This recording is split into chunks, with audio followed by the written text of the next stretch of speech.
ero seduta come fa la stragrande maggioranza delle persone adesso sul divano a far niente.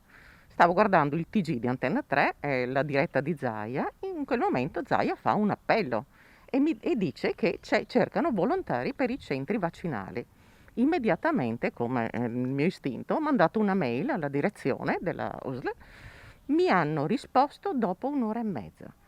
Abile e arruolata tra gli angeli del vaccino in tempi record, con tanto di lettera firmata dal direttore della prevenzione dell'ULS 2, Stefano De Rui. È questa la storia di Nicoletta Nalin, titolare di una camiceria storica in centro a Treviso, oggi chiusa a causa del Covid e volontaria nel DNA. Imprenditrice e volontaria, sì, a 360 gradi. Nicoletta fa parte della Protezione Civile di Zero Branco e dell'EMPA, ma soprattutto è ambasciatrice a Treviso della Dinamo Camp, realtà che si occupa di organizzare momenti di svago per i bambini con patologie. Nicoletta scende di nuovo in campo, stavolta contro il Covid, una partita sia sanitaria che economica. Solo se si vaccina presto si potranno riaprire i negozi, compresa la sua camiceria. O capiamo sta cosa, che se ci vacciniamo riusciamo a partire. Prova ne siano gli altri stati che l'hanno fatto e sono ripartiti. In attesa di capire quale sarà il suo compito e in quale centro vaccinale della marca, Nicoletta lancia un duplice messaggio. Soprattutto lancio l'appello,